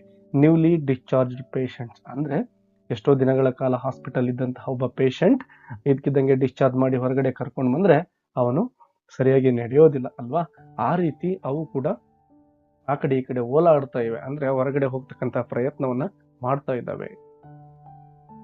The poet wants to give the message that keeping the trees inside homes is like keeping them in a prison. Yes, poet ಏನ್ ಕಂಪೇರ್ ಮಾಡ್ತಾ ಇದ್ದಾರೆ ನೋಡಿ. ಆ ಟ್ರೀಸ್ ಗಳನ್ನ ಸ್ಟಿಕ್ಕರ್ ರೂಪದಲ್ಲಿ ನಾವು ಗೋಡೆಯ ಮೇಲೆ ಅಂಟಿಸಿದ್ದೇವೆ, ಒಂದು ಸಣ್ಣ ಪಾಟ್ಸ್ ಗಳಲ್ಲಿ ಬೆಳೆಸಿದ್ದೇವೆ. ಇದೆಲ್ಲವೂ ಸಹ ಆ ಒಂದು ಟ್ರೀಗಳನ್ನ ನಾವು ಬಂಧಿಸಿ ಜೈಲಿನಲ್ಲಿ ಇಟ್ಟ ಹಾಗೆ ಅಂತಕ್ಕಂಥದ್ದನ್ನ ಪೋಯಿಟ್ ನಮ್ಗೆ ಹೇಳ್ತಾ ಇದ್ದಾರೆ. Next poem, very simple poem, that is Fog. This poem is written by Carl Sandburg. The poet says that the fog comes silently like a cat that comes on its little feet. Yes, poet ಯಾವ ರೀತಿ ಆ fog ಅನ್ನ compare ಮಾಡ್ತಾ ಇದ್ದಾರೆ ನೋಡಿ. ಒಂಥರ silent cat ಆಗಿ ನಿಧಾನಕ್ಕೆ ಬಂದು ಕೂತ್ಕೊಳ್ತಾ ಇದೆ, ಅಂದ್ರೆ ಸಿಟಿಯ ಮೇಲೆ ಕೂತ್ಕೊಳ್ತಾ ಇದೆ. It sits silently like a cat by folding her knees. Yes, ಯಾವ ರೀತಿ ಬೆಕ್ಕು ತನ್ನ ಕಾಲುಗಳನ್ನ ಫೋಲ್ಡ್ ಮಾಡಿಕೊಂಡು ಸೈಲೆಂಟ್ ಆಗಿ ಯಾರಿಗೂ ಗೊತ್ತಾಗದಾಗೆ ಕೂತ್ಕೊಳ್ಳುತ್ತಲ್ವಾ, ಆ ರೀತಿ ಈ ಫಾಗ್ ಒಂದು ಸಿಟಿಯ ಮೇಲೆ ಬಂದು ಸೈಲೆಂಟ್ ಆಗಿ ಯಾವುದೇ ಒಂದು ಸೌಂಡ್ ಇಲ್ದೇನೆ ಬಂದು ಕೆಲ ಹೊತ್ತು ಕೂತ್ಕೊಳ್ಳುತ್ತೆ. And looks around the nearby places and things. ಹಾಗೆ ಕೂತ್ಕೊಂಡಿದ್ದು ಸುತ್ತಮುತ್ತಲು ಇರತಕ್ಕಂತಹ ಪ್ರದೇಶನ ಒಂದು ಸಾರಿ ಅಬ್ಸರ್ವ್ ಮಾಡುತ್ತೆ. The fog also sits over the harbour and the city. Yes, ಬೆಕ್ಕು ಯಾವ ರೀತಿ ಕೂತ್ಕೊಳ್ಳುತ್ತಲ್ವಾ, ನಿಧಾನಕ್ಕೆ ಕೂತ್ಕೊಂಡು ಸುತ್ತಲೂ ನೋಡಿ ಹೇಗೆ ಎಸ್ಕೇಪ್ ಆಗುತ್ತಲ್ವಾ ಅಲ್ಲಿಂದ, ಹಾಗೆ ಫಾಗ್ ಸಹ ಬಂದ್ಬಿಟ್ಟು ಸ್ವಲ್ಪ ಹೊತ್ತು ಹಾರ್ಬರ್ ಮೇಲೆ ಮತ್ತು ಸಿಟಿ ಮೇಲೆ ಕೂತ್ಕೊಳ್ತಾ ಇದೆ. It covers everything. ಹೀಗೆ ಆ ಫಾಗ್ ಬಿದ್ದಂತಹ ಸಂದರ್ಭದಲ್ಲಿ ನಾವು ಯಾವುದೇ ವಸ್ತುವನ್ನ ಅಥವಾ ಯಾವುದೇ ವ್ಯಕ್ತಿಗಳನ್ನ ಆ ಫಾಗ್ ಮುಖಾಂತರ ನೋಡ್ಲಿಕ್ಕೆ ಆಗೋದಿಲ್ಲ, ಅಷ್ಟೊಂದು ದಟ್ಟವಾಗಿ ಆ ಫಾಗ್ ಇರುತ್ತೆ. After some time the fog disappears from the harbour and the city quietly. Yes, ಹೀಗೆ ಬಂದಂತಹ ಒಂದು ಆ ಫಾಗ್ ಏನಿದೆ ತುಂಬಾ ಹೊತ್ತು ಅಲ್ಲಿರೋದಿಲ್ಲ, ಕೆಲವೇ ಹೊತ್ತಿನಲ್ಲಿ ಆ ಹಾರ್ಬರ್ ಮತ್ತು ಸಿಟಿಯನ್ನ ಬಿಟ್ಟು ಹೊರಟು ಹೋಗ್ಬಿಡುತ್ತೆ. Next poem, The Tale of Custard the Dragon. This poem is written by Ogden Nash. This is in the form of a ballad. Ballad ಅಂದ್ರೆ ಒಂದು ಪೋಯಮ್ ಇರುತ್ತೆ, ಆ ಪೋಯಮ್ ಒಳಗಡೆ ಒಂದು ಕಥೆ ಇರುತ್ತೆ. ಆ ರೀತಿಯಾಗಿರ್ತಕ್ಕಂತಹ ಪದ್ಯವನ್ನ ಬ್ಯಾಲೆಡ್ ಅಂತೇಳಿ ಕರೀತಾರೆ. It's a humorous poem about a timid dragon named Custard. Yes, ಈ ಒಂದು ಪೋಯಮ್ನ ಬಹಳ ಮುಖ್ಯವಾಗಿರ್ತಕ್ಕಂತಹ ಕ್ಯಾರೆಕ್ಟರ್ ಯಾರಪ್ಪ ಅಂದ್ರೆ ಕಸ್ಟಾರ್ಡ್. ಅಂದ್ರೆ ಇಲ್ಲಿರ್ತಕ್ಕಂತಹ ಡ್ರ್ಯಾಗನ್ ಈ ಒಂದು ಪೋಯಮ್ನ ಪ್ರಮುಖ ವಿಷಯ ವಸ್ತು. ಮತ್ತು ಇದೊಂದು ಹ್ಯೂಮರಸ್ ಪೋಯಮ್, ಅಂದ್ರೆ ತುಂಬಾ ಫನಿ ಆಗಿರ್ತಕ್ಕಂತಹ ಪೋಯಮ್ ಇದಾಗಿದೆ. Custard is a pet of Belinda. Pet means ತುಂಬಾ ಮುದ್ದಾಗಿರ್ತಕ್ಕಂಥ ಸಾಕು ಪ್ರಾಣಿ ಅಂತ ಹೇಳಿ ಕರಿಬಹುದು ನಾವು. ಸೊ ಈ ಕಸ್ಟಾರ್ಡ್ ಅಂತಕ್ಕಂಥದ್ದು ಬೆಲಿಂಡಾಳ ಸಾಕು ಪ್ರಾಣಿ ಆಗಿರುತ್ತೆ. Belinda is a little girl. She lives with her pets in a small white house. Yes, Belinda ಅಂತಕ್ಕಂಥ ಒಂದು ಸಣ್ಣ ಹುಡುಗಿ ತನ್ನ ಒಂದು ಹೌಸ್ ಅಲ್ಲಿ ತನ್ನ ಸಾಕು ಪ್ರಾಣಿಗಳ ಜೊತೆ ಜೀವನವನ್ನ ಮಾಡ್ತಾ ಇರ್ತಾಳೆ. She had a cowardly dragon Custard, a black kitten named Ink, a grey mouse named Blink, yellow dog Mustard, and a black kitten named Ink. Yes, ಆ ಒಂದು ಹುಡುಗಿ ಏನಿದ್ದಾಳೆ ಬೆಲಿಂಡಾ ತನ್ನ ಒಂದು ಸಾಕು ಪ್ರಾಣಿಗಳ ಜೊತೆ ಯಾವ್ಯಾವ ನೋಡಿ. ಮೊದಲನೇದಾಗಿ ಹೇಳಿದಾಗೆ ಕವರ್ಡ್ಲಿ ಡ್ರ್ಯಾಗನ್ ಕಸ್ಟಾರ್ಡ್, ಒಂದು ಕಸ್ಟಾರ್ಡ್ ಇರುತ್ತೆ ಅವಳ ಜೊತೆ. ಅದ್ರ ಜೊತೆಗೆ ಎ ಬ್ಲಾಕ್ ಕಿಟನ್, ಅದರ ಹೆಸರು ಏನಾಗಿರುತ್ತೆ ಇಂಕ್. ಕಿಟನ್ ಅಂದ್ರೆ ಬೆಕ್ಕಿನ ಮರಿ, ಆ ಬೆಕ್ಕಿನ ಮರಿ ಹೆಸರು Ink. A grey mouse named Blink. Yes, ಮತ್ತೊಂದು ಗ್ರೇ ಮೌಸ್ ಇರುತ್ತೆ, ಗ್ರೇ ಕಲರ್, ಅದರ ಹೆಸರು ಏನಪ್ಪಾ ಬ್ಲಿಂಕ್ ಅಂತ ಹೇಳಿ ಆಗಿರುತ್ತೆ. ಇನ್ನು ಮತ್ತೊಂದು ಡಾಗ್ ಇರುತ್ತೆ, ಅದರ ಕಲರ್ ಎಲ್ಲೋ ಇರುತ್ತೆ, ಅದರ ಹೆಸರು ಮಸ್ಟಾರ್ಡ್ ಅಂತ ಹೇಳಿ ಆಗಿರುತ್ತೆ. ಸೊ ಇವಿಷ್ಟು ಬಹಳ ಮುಖ್ಯವಾಗಿರ್ತಕ್ಕಂತಹ ಕ್ಯಾರೆಕ್ಟರ್ಗಳಾಗಿದ್ದಾವೆ.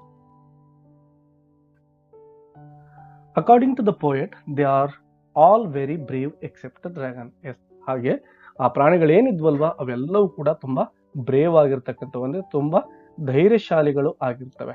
ಆದರೆ ಒಂದನ್ನ ಬಿಟ್ಟು, ಅದು ಒಂದು ಯಾವುದಪ್ಪ ಅಂದ್ರೆ ಡ್ರ್ಯಾಗನ್. ಅದನ್ನ ಬಿಟ್ಟು ಉಳಿದಿರ್ತಕ್ಕಂಥವು ಎಲ್ಲವೂ ಕೂಡ ಧೈರ್ಯಶಾಲಿಗಳು. They have been compared to bears, tigers and lions. Yes, ತಮ್ಮನ್ನೇ ತಾವು ಬೇರೆ ಬೇರೆ ಪ್ರಾಣಿಗಳಿಗೆ ಕಂಪೇರ್ ಮಾಡ್ಕೊಳ್ತಾ ಇದ್ದಾವೆ.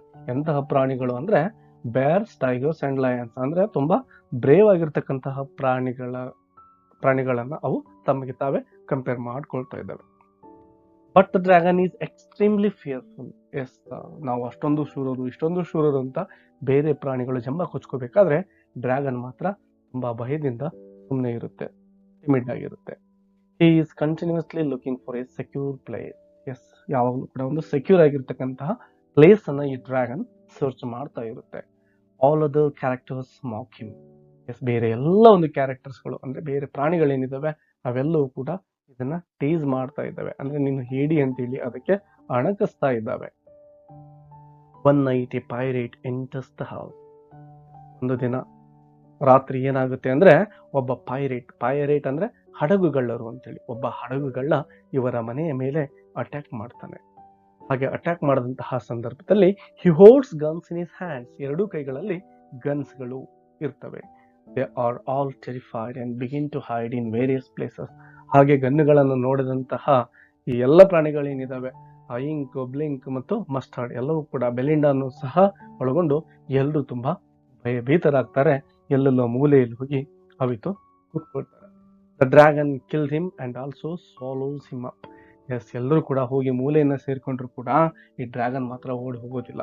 ಅದು ಆ ಒಂದು ಪೈರೇಟ್ ಅನ್ನ ಅಟ್ಯಾಕ್ ಮಾಡುತ್ತೆ ಮತ್ತು ಅವನನ್ನ ಸ್ವಾಲೋಸ್ ಅಂದ್ರೆ ನುಂಗೋದು, ಅವನನ್ನ ನುಂಗಿ ಬಿಡುತ್ತೆ, ಅವನನ್ನ ಕೊಲ್ಲುತ್ತೆ. Every one was amazed. Yes, ಈ ರೀತಿ ಯಾವಾಗ ಡ್ರ್ಯಾಗನ್ ಆ ಪೈರೇಟ್ ಅನ್ನ ಕೊಲ್ಲುತ್ತೋ ಆವಾಗ ಎಲ್ರಿಗೂ ಕೂಡ ಒಂದು ಕ್ಷಣ ಆಶ್ಚರ್ಯವಾಗುತ್ತೆ. ಏನಪ್ಪ, ಇಷ್ಟು ದಿನ ನಾವು ಇದನ್ನ ಹೇಡಿ ಅನ್ಕೊಂಡಿದ್ವಿ, ಹೆದರ್ಪುಕ್ಕಲ ಅನ್ಕೊಂಡಿದ್ವಿ, ಬಟ್ ಇವಾಗ ಇದು ಆ ಒಂದು ಪೈರೇಟ್ ಅನ್ನ ಕೊಂದ್ಬಿಡ್ತಲ್ಲ ಅಂತಕ್ಕಂತಹ ಒಂದು ಆಶ್ಚರ್ಯ ಎಲ್ಲ ಪ್ರಾಣಿಗಳಿಗೂ ಆಗುತ್ತೆ. They thank him because the Custard rescued them all. ಎಲ್ಲರೂ ಕೂಡ ಥ್ಯಾಂಕ್ಸ್ ಅನ್ನ ಆ ಕಸ್ಟಾರ್ಡ್ಗೆ ಹೇಳ್ತಾ ಇದ್ದಾರೆ, ಕಾರಣ ಆ ಎಲ್ಲ ಪ್ರಾಣಿಗಳು ಬದುಕುಳಿದಿದ್ದೆ ಈ ಒಂದು ಕಸ್ಟಾರ್ಡ್ದಿಂದ. They understood that they used to make fun of the dragon. ಇಷ್ಟು ದಿನಗಳ ಕಾಲ ನಾವು ಸುಮ್ಮನೆ ಟೀಸ್ ಮಾಡ್ತಾ ಇದ್ವಿ, ಹಾಗೆ ಮಾಡಬಾರ್ದಾಗಿತ್ತು ಅಂತಕ್ಕಂತಹ ತಮ್ಮ ತಪ್ಪಿನ ಪರಿಕಲ್ಪನೆ ಆ ಪ್ರಾಣಿಗಳಿಗೆ ಆಗುತ್ತೆ. So they all proud about how brave they are. Yes, ಅದನ್ನ ಅರ್ಥ ಮಾಡ್ಕೊಂಡ್ರು ಕೂಡ ತಮ್ಮ ಒಂದು ಪ್ರೌಡ್ ಅಂದ್ರೆ ತಮ್ಮ ಮೇಲೆ ತಮಗೆ ಇರ್ತಕ್ಕಂತಹ ಒಂದು ಗರ್ವ ಏನಿತ್ತು ಅದನ್ನ ನಾವು ಕಳೆದುಕೊಳ್ಳೋದಿಲ್ಲ. ಏನ್ ಹೇಳ್ತಾರೆ ನೋಡ್ರಿ, and they could handle the situation in a better way. Yes, ನಾವು ಆಗಿದ್ರೆ ಇನ್ನು ಸಿಚುವೇಶನ್ ಅನ್ನ ತುಂಬಾ ಬೆಟರ್ ವೇದಲ್ಲಿ ಅಂದ್ರೆ ಇನ್ನು ಉತ್ತಮವಾಗಿ ನಿರ್ವಹಣೆ ಮಾಡ್ತಾ ಇದ್ವಿ ಅಂತಕ್ಕಂತ ಒಂದು ಫೇಕ್ ಒಪಿನಿಯನ್ ಅನ್ನ ಅವು ಹೇಳ್ತಾ ಇದ್ದಾವೆ. In this poem, the poet conveys the idea that in life's most difficult moments, a shy person can be a true hero. Yes, ನಾವು ಯಾರನ್ನು ಕೂಡ ವೇಸ್ಟ್ ಅಂತ ಅನ್ಕೊಳ್ಳೋ ಹಾಗಿಲ್ಲ ನಮ್ಮ ಜೀವನದಲ್ಲಿ. ಯಾಕಂದ್ರೆ ಡಿಫಿಕಲ್ಟ್ ಇರ್ತಕ್ಕಂತಹ ಸಿಚುವೇಶನ್ ನಲ್ಲಿನೇ ಒಬ್ಬ ಶೈ ಪರ್ಸನ್ ರಿಯಲ್ ಹೀರೋ ಆಗಿ, ಈ ಕಸ್ಟರ್ಡ್ ಯಾವ ರೀತಿ ಹೀರೋ ಆಯ್ತಲ್ವಾ ಆ ರೀತಿ ಹೀರೋ ಆಗ್ತಕ್ಕಂತಹ ಚಾನ್ಸ್ ಇರುತ್ತೆ ಅಂತಕ್ಕಂಥದ್ದನ್ನ ಪೋಯೆಟ್ ಇಲ್ಲಿ ಹೇಳ್ತಾ ಇದ್ದಾರೆ. The last poem for Anne Gregory. This poem is written by W.B. Yeats. This poem is about true love. Yes, ಒಂದು ಟ್ರೂ ಲವ್ ಅಂತಕ್ಕಂಥದ್ದು ಯಾವ ರೀತಿ ಇರುತ್ತೆ ಅಂತಕ್ಕಂಥದ್ದನ್ನ ಪೋಯೆಟ್ ಒಂದು ಪೋಯಮ್ ಅಲ್ಲಿ ಹೇಳ್ತಾ ಇದ್ದಾರೆ. This is in the form of a dialogue between Anne Gregory and a young man. Yes, dialogue form ಅಲ್ಲಿ ಅಂದ್ರೆ ಇಬ್ಬರು ವ್ಯಕ್ತಿಗಳ ಒಂದು ಸಂಭಾಷಣೆಯ ರೂಪದಲ್ಲಿ ಈ ಒಂದು ಪೋಯಮ್ ಇದೆ. ಆ ಇಬ್ಬರು ವ್ಯಕ್ತಿಗಳು ಯಾರಪ್ಪ ಅಂದ್ರೆ ಫಸ್ಟ್ ಒನ್ ಆನ್ ಗ್ರೆಗೋರಿ ಮತ್ತು ಪೋಯೆಟ್. ಎ ಯಂಗ್ ಮ್ಯಾನ್ ಇಲ್ಲಿ ನಮ್ಮ ಪೋಯೆಟ್ ಆಗಿದ್ದಾರೆ ಅಂತ ನಾವು ಅನ್ಕೋಬಹುದು. Young man said to girl that her hair is beautiful. Yes, ಮೊದಲನೇದಾಗಿ ನಮ್ಮ ಯಂಗ್ ಮ್ಯಾನ್ ಕಾನ್ವರ್ಸೇಷನ್ ಅನ್ನು ಸ್ಟಾರ್ಟ್ ಮಾಡ್ತಾ ಇದ್ದಾನೆ. ಅವನೇನ್ ಹೇಳ್ತಾನೆ, ಯುವರ್ ಹೇರ್ ಈಸ್ ಬ್ಯೂಟಿಫುಲ್, ನಿನ್ನ ಕೂದಲುಗಳು ತುಂಬಾ ಚೆನ್ನಾಗಿದ್ದಾವೆ ಅಂತ ಹೇಳಿ ಕಮೆಂಟ್ ಅನ್ನು ಕೊಡ್ತಾ ಇದ್ದಾನೆ. And the colour of the hair is as same as a honey. Yes, ಅವಳ ಒಂದು ಕೂದಲಿನ ಬಣ್ಣ ಯಾವ ರೀತಿ ಇರುತ್ತೆ, ಹನಿ ರೂಪದಲ್ಲಿ ಇರುತ್ತೆ. So every man falls in love with her because of her beautiful hair.